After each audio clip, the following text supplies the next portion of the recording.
Well, I cannot believe how far I made it. As you know by now, the title says episode 400. Yes, what a better way to do this with the return of ChocoPro for season 9. Now that Emi Sakura is not there, now she is doing a full time job with AEW, but also we got AEW Dynamite in Houston, Texas, with some amazing matches took place. And of course, I will be reviewing DDT Pro Wrestling Max Bump 2021 tour. Unfortunately, I couldn't do uh, two of the events. I only did one because I thought I had it on Watch Pro Wrestling, but it didn't. But also, I'll be throwing some news updates for everyone to know what's been going on in the wrestling world. So, let's get ready to watch another episode of the Leader Wrestle Zone.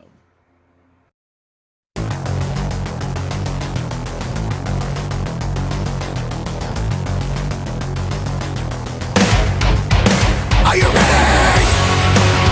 Get up, get up! Get up, get up! Get up, get up! Get up, get up! Get up, get up! Get up, get up!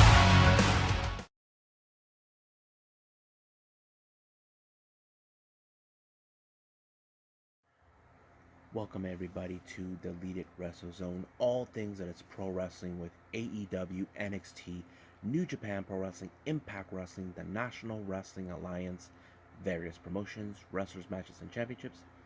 I'm your host, J-Rod here. So, like I said earlier, ChocoPro is back with Season 9, but the only difference is Emi Sakura is not around. As you know, in the last season, she mentioned she was leaving to go full time with AEW. But I've always been curious how everything is going to be still operating now that she's not at the helm. But I feel Emi Sakura trusted her rosters like Balianaki, Mei Shiruga, Chiko Shikawa, Sayaka, and whoever she's been using for the ChocoPro events. And I have to say, watching this event, the show was pretty good. I have to say, they really did some great things, but I hope they can keep up the momentum now that she's not here. But for right now, let's review what took place in these. Like always, there's only either 2 or 3 matches, but however, this time we only get 3. The first match is a tag team match. We got Tokiko Kirihara teaming up with Balianaki, one half of the Best Bros, taking on DDT's Masahiro Takanashi and, of course, Antonio Honda. Now, this was a very interesting match, however, because we know that Takanashi and Honda, they've known each other for many years since they've been in DDT. So I like to call them Team DDT because they're from DDT Pro Wrestling. And it was a pretty good match. I mean, I know that Balianaki, he has this energy where he goes a bit of aggressiveness, but however, this time you cannot outdo the comedic side of Antonio Honda. Somehow he was able to overcome this, and Balianaki fell for his trap, and it was already over before he knew it. Now, I know that Balianaki did not expect this to be a losing way for him for his debut on season 9, but he'll do better next time. Now the next match is another tag team match, Dragon Ninja, consistent of Saruyi and Jon Shuri, taking on All Energy, Chiko Shikawa, and of course my favorite and one half of the Best Bros, the Big Apple, Mei Shiruga. Now, I have to say, I have seen both Chi and Mei face off each other, but however, teaming, that's a different story. Now, I cannot recall if these two have teamed up before, but for me, since I've been watching ChocoPro, I feel this combination between Chi and Mei Shiruga are not that bad. I have to say, pretty good match. There was some great high intensity from both Chi and Mei, and I have to say they're more of the, not the high speed, more energy type. They pull on a great show every time I watch them. And of course, Dragon Ninja, they're becoming a very interesting, popular tag team. Um, who knows if they will ever challenge for the Asian Dream Tag Team title? But however, it was uh, Mei Shiruga that pinned Sarui, allowing for herself and Chihiko Ishikawa to win the match, and it was a pretty good match. And I think G and Mei cannot believe they actually pulled it off. Now, do I think Mei should be in another tag team? Well, depends on how it goes.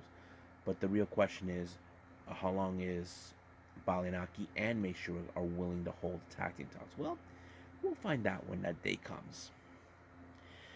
Now, the main event, we have Sayaka taking on Makoto. Now, if you guys don't know who Makoto is, she is one half um, of the Sidling Beyond the Sea Tag Team titles with Asuka, or as we know her in AEW, Benny. Makoto, on the other hand, she's another student who was trained by none other than Emi Sakura. Now, Makoto is part of another is in Sealing, and she teams up with with Benny and or should I say Asuka, known as the Las Fresca Obeyescas. I don't know how to translate that for something with strawberries and something. But Makoto, she is unbelievably amazing. I have to say, um, the match was pretty okay. Sayaka being sort of doing her own thing, nothing compared like Makoto, but however, she was unmatched to Makoto's technique, and however, it was Makoto that put her in a submission move to allow her to tap out, and of course, Makoto won the match. Now we go straight to Junkin Tournament. If you guys don't know what this is, Junkin Tournament, it's their version of rock, paper, scissors. So basically, whoever's in the roster, including those who are the crew, they get involved in it. The prize is a piece of chocolate, not a belt, not anything. So basically, you have to win to get to that. So if you lose, you're out. And this time, the one person who I was a bit surprised was Sarui, who actually won Junkin Tournament. And here's the funny part: last season, the episode before the last episode, when we had before the special event between Mei Shiruga and Emi Sakura, Sarui won that Jokin tournament. It was her first time, and she broke into tears, and I can't believe she actually won a second time in her life for that. But I'm very proud of her. Now, just to go ahead, heads up for everybody once this video is uploaded. It's already been announced that two more ChocoPro events by Gatoh will be streamed or uploaded, however you want to call it. It's going to be streamed on the 20th on the 20th, which is this coming Friday, I think. But it will be Saturday over there, which is the 21st. But I will review that on the 21st, actually, the following day. And then, of course, I think that one is 146. And then, of course, ChocoPro 147 will be here in the States, will be uploaded or broadcast or premiere on the 21st. But it will be the 22nd down in Japan. So that's pretty good stuff to hear. However, there is breaking news. It turns out that in the ChocoPro 147 show, it's going to be celebrating Chris Brooks' birthday. So there's going to be a special match or something. I'm not 100% sure. But I'm looking forward to that. So I have to say, it's great to see ChocoPro. I love what they're doing. If you guys haven't seen them, go check them out. Go on YouTube. Go to Gatoh Pro Wrestling, and you'll find all the ChocoPro events. You probably will enjoy them as much as I do. But I can't wait to see what's going to happen this weekend.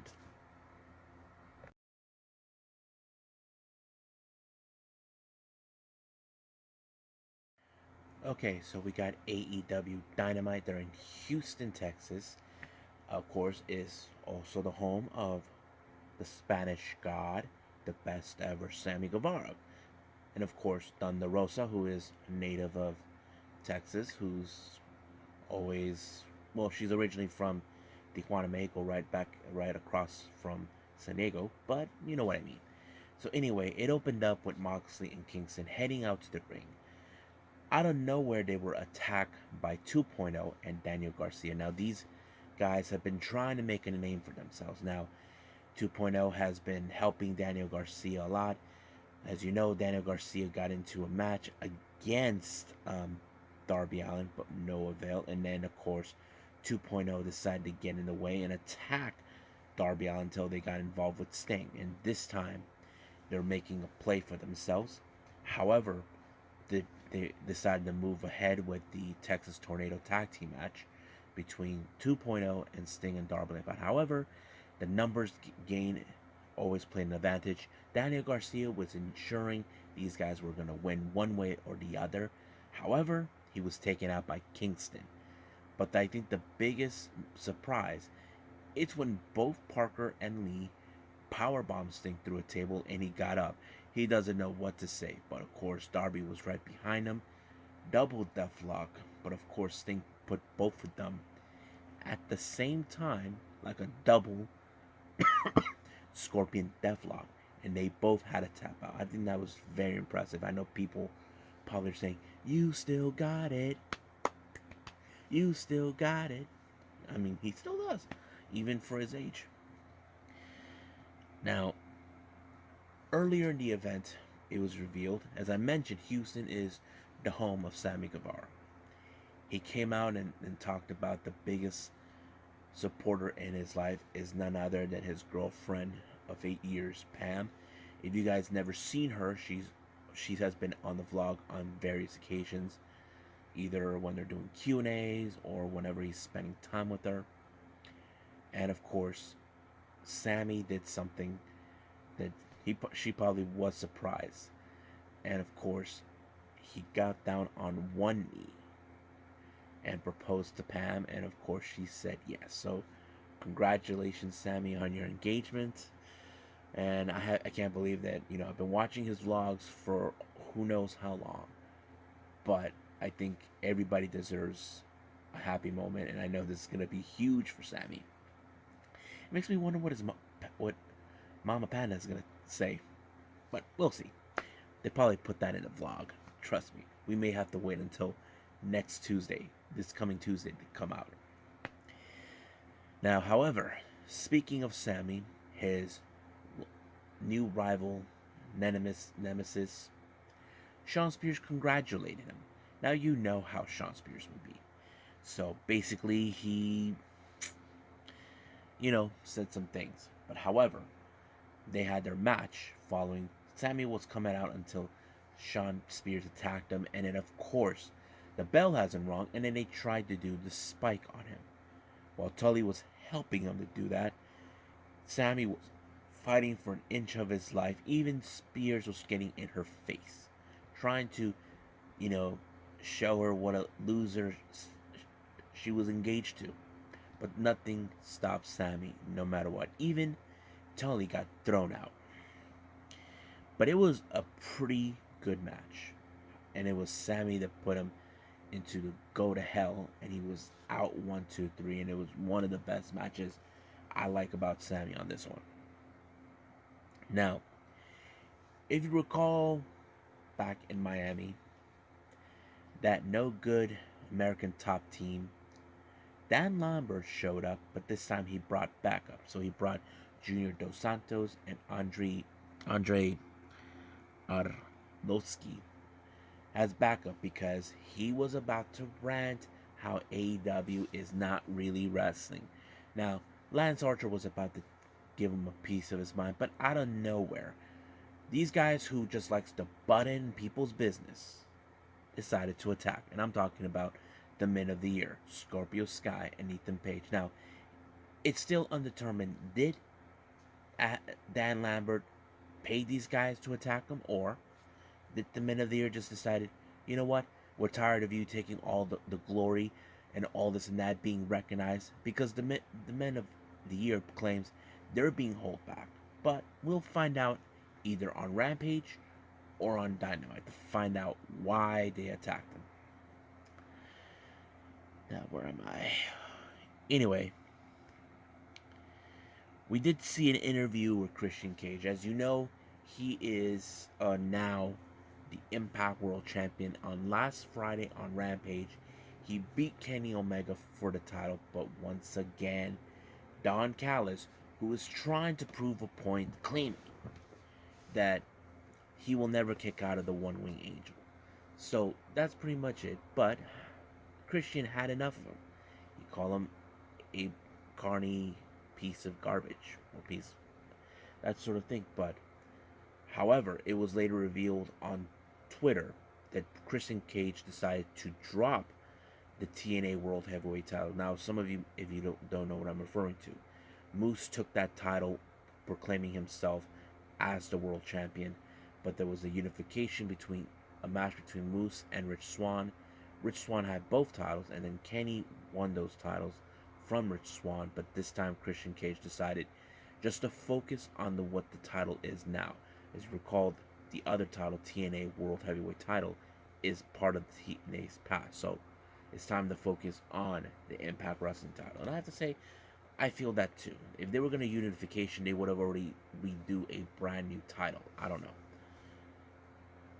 Now, we get to the AEW World Tag Team match between Jurassic Express, Jungle Boy, Luchasaurus, along with Marco Stunt, taking on the Young Bucks, bringing everybody from the Elite. This match was unbelievably good. I have to say, a friend of mine did message me earlier in that day saying, who do I think is going to win? Now, here's the thing. I'm a fan of both of them. Now, for me, I would like to see both. I'd like to see the Jurassic Express win the match. But however, a part of me was telling me it's the Young Bucks. Now, what is the better way for them to lose the titles? So it could be at All Out. Trust me, that always been like that. I think they won these titles last year from FTR at an All Out event. I think that's what it was. But it was very interesting to see. And do I think they were going to drop them now? I don't feel like they were going to, but it kept going. Of course, there was the interference from Kenny when he attacked Marco. Christian even tried to help, but once again, the numbers gains continue. The Elite continues to ravage throughout the entire AEW, trying to still have the titles on their side. Now, as you know, Britt Baker brought a friend, and that is Jamie Hayter. Looks like the rivalry towards Red Velvet is far, far from over. They possibly wants to humiliate her, but Jamie Hayter will be facing her next week, and this is going to be a very interesting. I was unable to find out what happened with Jamie Hayter. As you know, I do know she was part of the AEW, the Stardom roster, but she was inactive due to the restriction. But I'll find out more if that happens. I may put that as a news update or something. I don't know. Now, anyway, let's keep moving forward. Now, as you know what happened last week, QT Marshall demanded Tony Schiavone to apologize to him. Instead of QT apologizing Tony for humiliating him, he used his son as leverage. One person did not take it lightly, and that is, of course, Paul White, who known Tony Schiavone and his son for years. And this time, he came out to give an announcement, but of course, QT and his fellow factory members decided to try to saying, you're busted hip, you can never be a world champion ever again.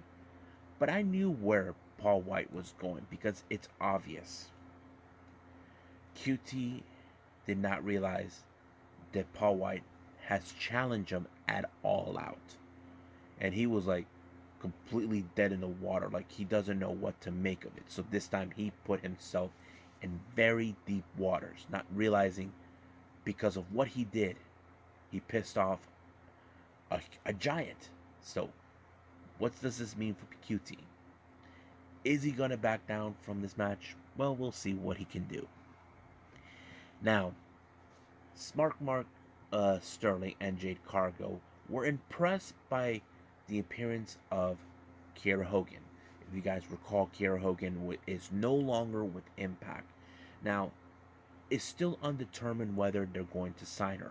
But if you guys know, this is not in real life. Kiera Hogan's girlfriend is Diamante. I don't know if they're planning to be together. Hopefully, they get signed with AEW. Who knows? But anyway, Jade Cargill was impressed by her and set up herself in a match a match against her. I think either on Dark or Elevation or Dynamite, whatever comes in. But it seems like she's taking all comers, especially who is a free agent. You know, it's still undetermined if if any other promotion will sign her. But if I was a betting man, I would take my chances with AEW or so. Now, we do get an interview from the Elite gloating about thinking it's over, they don't have to deal with anything. And they were planning, Don Callis decided to tell everybody to take Bucks take 2 months off. But however, Tony Schiavone, who is the messenger, just was informed that of course the Elite will have an AEW World Tag Team Championship Eliminator. And they already picked 4 teams: the Varsity Blondes, Lucha Brothers, who I put in this thing, and Jurassic Express, and I forgot who was the other team. So whoever wins that match will face the Young Bucks at All Out in a steel cage. Now, who do I think I could want to see? To me, all of them would probably be good. But if I was them, I probably would think it has to be Lucha Brothers or maybe Jurassic Express. To me, I feel those two. But it's going to be very interesting to happen in that match. I don't know when will that happen, but I can't wait to see it. Now, Team Taz continue to make their ways, knowing they got rid of Brian Cage. But out of nowhere, Hobbs had him in the back while Ricky Starks was enjoying it. But Cage got up and started beating down on Hobbs. So basically, this is battle of 2 giant men, but it's still unclear what happened. Now, once again, we get another interview with Death Triangle. As you know, Pac is in a match against Andrade at All Out. But once again, Andrade is saying they have some terms and they have like a big contract. But Chavo Guerrero claims that as long that it's good that they're going to be in the tag team title tournament hunt, but they believe as long as they're siding with Pac, who is their boss, they'll never win them. I mean, look, Pac is not their boss. It's a brotherhood. No one is a leader. Look, Pac and Penta fought for the AEW World Tag Team titles as well, not without Rey Fenix involved, and that's something. No one's a leader. Everybody does their own thing however they want, whenever they want. And I think that's what Andrade is not seeing, but he's too arrogant because he thinks, you guys are Latinos, why you are working with a British wanka, as they would say it. But no, we'll see what happens then. Next one, we have finally a women's match. We have Penelope Ford taking on Thunder Rosa. This time, this is payback for what happened. Thunder Rosa saw Penelope Ford on Dark trying to beat down on Masha Slamovich. But I have to say, this was a very impressive match. Now, if you guys seen Penelope Ford, how she wins her matches, she does that thing where she locks you in the leg, she bends down and grabs you. Somehow Thunder Rosa was able to overcome that. But because the way it ended, because she put herself in a locking position, it allowed Thunder Rosa to make Penelope Ford tap out, and she was impressive. This match was pretty good. Next up, we see Arn Anderson and his son, Brock. Now, this news came around. Brock set himself in the match against Malachi Black. Now, Arn is concerned as a father, but someone who's been around the business, that he's not sure if this is the right move for Brock. But Brock knows someone has to do it. But is it wise? Well, we'll see what happens then. That match will take place next week. Now, as you know, Miro has been unbeatable since winning the TNA Championship. He has talked about wrestlers that he faced, but this time he's calling out Eddie Kingston. Now, I don't know what's going to happen, but Eddie Kingston, I would definitely see him in this match. I don't know if this is a match where Miro can be dropped or whatever, but I don't know. We'll see what happens. Now, Moxley, he's going to face Daniel Garcia after what he did. I have to say, one hell of a match. Definitely going to see Daniel Garcia. You picked the wrong guy, but the real question is, will you ever get up? But this is going to be one heck of a match we definitely don't want to miss. Now, the main event is the fifth and final labor of Jericho, MJF. This time, the stipulation, no Judas entrance. And as you know, the fans were singing. It was beautiful. One of the best entrances. But he was not allowed to use the Judas effect. But even MJF used it. But he does the armbar, tries to break Jericho, and Jericho had no other choice but to tap out. So he may not get MJF like he wanted to. But what I get the feeling something's going to change that. I don't know. We'll see what happens next week. So I have to say AEW Dynamite was a really amazing show for tonight. Really good stuff that took place. So I can't wait to see what's going to happen on Rampage this coming Friday.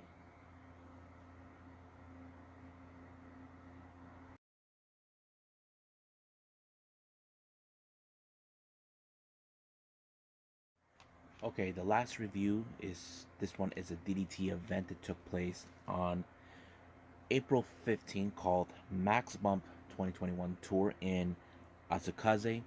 I was supposed to do another one, but I want to give you guys a heads up. I was unable to because apparently they did not have that available for me to watch at the Watch Pro Wrestling. But it's okay. I'm just going to do this one and then we'll move forward. But this particular event was a very interesting one. The opening match, we have Toi Kojima taking on Genrutsu member Makoto Oshii.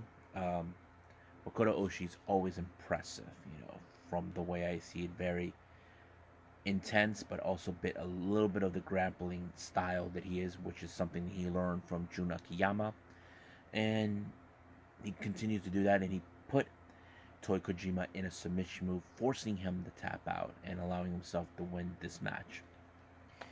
Next match, we have Keigo Nakamura teaming up with Akito, taking on Danshoku Dino and Shinjiro Takagi. Now, this match, there was a lot of comedy in this, but however, this match ended in a no contest because apparently Danshoku, who never seems to keep his pants up, he got in trouble.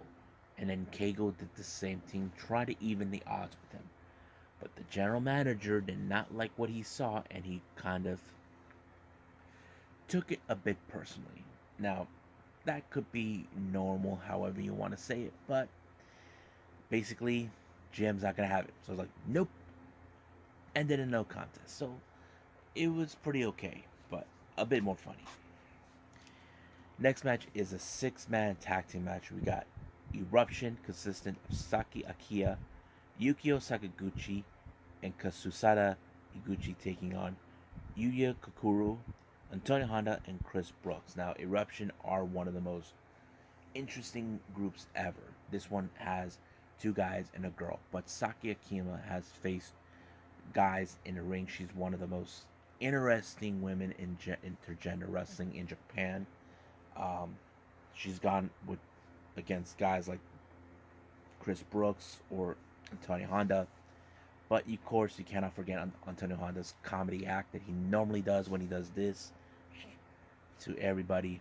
And this time it did not work for Saki Akiya. She was able to pick up an impressive victory for her team. I think she's one of those women that we need to pay attention more, even though despite this is in Japan. But I enjoyed it. She is really impressive. And of course, she is the DDT Ironman Heavy Metalweight Champion. The next match we have Disaster Box, consisting of Kazuki Irada, Toto Owashi taking on Damnation's Matt Polly and Tetsuya Endo. Now, Inada, he's a bit of a cocky SOB. He, other than him dancing, he likes to act like he is the glory boy. But instead, he decided to get himself in a bit of a trouble when he decided to challenge the members of Damnation all alone, and it ended in 24 seconds. But however, they restarted the match. It was a pretty good one. However, Hidada likes to take all acting like he's the star of the show, but this one causes him, the match due to his antics. Now, do I think he's gonna have to answer for that? The answer to that is yes. So, it was Tetsuya Endo who put him out of his misery. Next match, we have Damnation, the other members, Daisuke Sasaki, Soma Takao, and Yuji Ino taking on Yukio Naya, Yuki Ino, and Harashima. Now, these guys, as you know, Ino and Hino hate each other since they were once friends. Now they're enemies. But however, it was Daisuke Sasaki who picked up an amazing victory and proving how dominant Damnation has been as the only heel faction in DDT. But it's pretty good. Now, however, I'm going to tell this to everybody. Before the start of the main event, they had surprise visits from people from Pro Wrestling Noah. Kaito Kiyamoto, who was there because he has his eyes set to face at Cyber Fight Festival against Yuki Ino. So that's going to be one heck of a match you don't want to miss. Or should I say, it already happened, but you don't want to miss it again. Now, the next match is 37 Kamina, consisting of Mao, Shuma Katsumara, and Yuki Ino taking on Yusuke Okuda and Juritsu, consistent of Hideki Okatani and Juna Kiya. Now, there is a bit of a comedy routine with 37 Kamina. When it comes to try to joke around with Juna Kiyama is not laughing, he's not joking, and that's what he does. He's all about taking things serious, but however, the explosiveness of 37 Kamina has now been focused more better than they were when certain members were part of a group known as All Out, and I can't believe what they're gonna do. But do I think one of them is going to be challenging Jun Akiyama for this? Well, we'll see where that's going to go. But it was Yuki Ino who picked up the victory for his team when he submitted. I don't remember who it was, but it was good.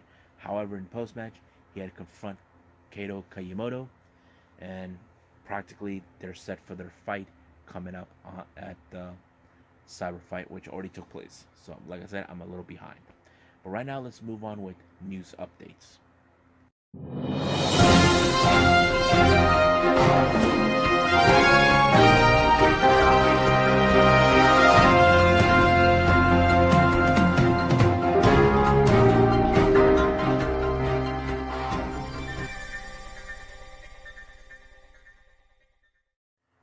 Okay, so here are some news updates. As you know, I've been keeping tabs on what's going on with NWA Empowerrr, which is the all-female promotion that's taking place later on this month, produced by Mickie James. I mentioned time and time again who's involved. Now here, new names have been mentioned. Involved in the NWA Women's Invitational Cup, we have none other than Kiera Hogan, who we now mentioned. She is the hottest free agent. She just recently made her appearances in AEW. This is going to be a very good thing for her career to be involved in something very historical and magical. However, they already announced for the women's tag team tournament, we got the Free Babes, consisted of Jazzy Young, Hollywood, Haley J, and Miranda Gordy. Now, it's just been revealed that Jazzy Yang is in fact the daughter of former WWE legend. We're talking about Jimmy Wang, that cowboy guy that we loved so much back in the day. So yes, this is his daughter. Jazzy Yang is involved. There were rumors and reports circulating that she wants to be involved in NWA Empowerrr, and there were discussions with Mickie James about it. It looks like Mickie James is going to grant her what she's going to do. It's still undetermined if she's going to wrestle, but we'll find out when we get closer and closer to Empowerrr. Now, as you know, Zicey Dice, who was once a former NWA television champion, he was one of the most hottest sensations we've seen coming from NWA. His contract expired last year.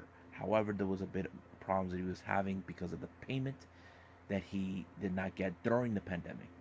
Now he did said he moved from LA to Atlanta, and looks like he is now signed a multi-year deal with none other than Impact. It's reported that he's already made appearances in tapings, so we may be able to see him soon. And I think this is going to be interesting for his career to be part of Impact Wrestling. Now, if you guys know Drama King, or should we call him Matt Renwodlt, or Aiden English, however you want to call him, has now been revealed. He now goes by another name for another promotion, or should I say New Japan Strong, Matt Morris. He is set to face Alex Coughlin at the Summer Struggle USA, and this is going to be interesting to finally see him. We do know he's with Impact, but appearing in New Japan Strong, that's going to be even good to watch. Now, the last news coming from New Japan Pro Wrestling, their latest event called Autumn Attack is taking place for 2 days on the 25th and the 26th of September at Fort Worth/Dallas, Texas. Now, they already announced for wrestlers who are going to be there: Will Ospreay, Lance Archer, and Minoru Suzuki.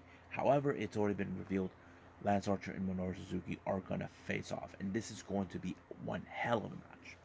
Now, continuing more with New Japan, it's been revealed that 7 wrestlers have been pulled from certain shows because they tested positive for COVID-19. We have Shingo Takagi, Tetsuya Naito, Sanada, Bushi, Yujiro Takahashi, and Gatoh and Dick Togo. So these guys are officially been pulled from their events. They were supposed to be involved, but now they can't due to they got infected, and of course, you know, the safety precautions and protocols that New Japan put in place.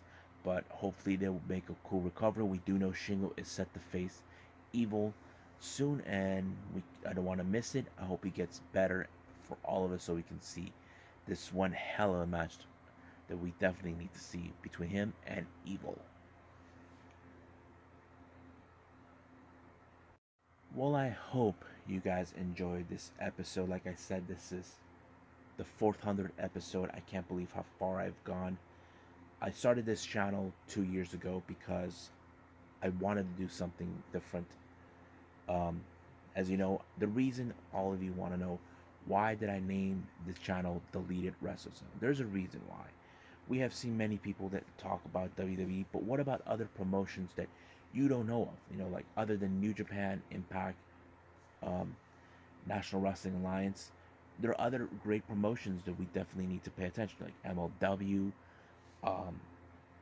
We even got stuff from Japan, like All Japan Pro Wrestling, Pro Wrestling Noah. And I enjoyed it. I was glad that I was able to start this with my friend Nico. Sadly, he's not here doing this with me due to the fact that early last year in 2020, he was working full-time as a job. And of course, the pandemic hit. I decided to change the dynamics. You see, we normally put everything all in one swoop in one day. Basically, whatever took place the entire week, the MLW, NWA, all of that, we put that. But this time, I'm doing these episodes daily because I want to, because there's so much I can talk about, and I feel like I can do this. But like I said, I wish Nico was here, and I'm glad that if any of you guys who watch this, I hope you guys enjoy it. Like I said, I've been far behind on the Japanese wrestling scene in certain events. There's still some events here in the States I still haven't catched up, but I'm doing the best as possible, and I can't wait to go back to see my friends from Level Up. I'm excited to see that when it comes. I can't wait to see my friend J2. But there's a lot of things that I'm happy because we are here for the 400th episode.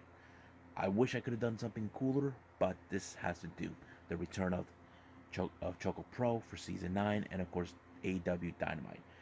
But as for now, I'll see you guys in the next DWZ time. Same DWZ channel. I must bid all of you adieu.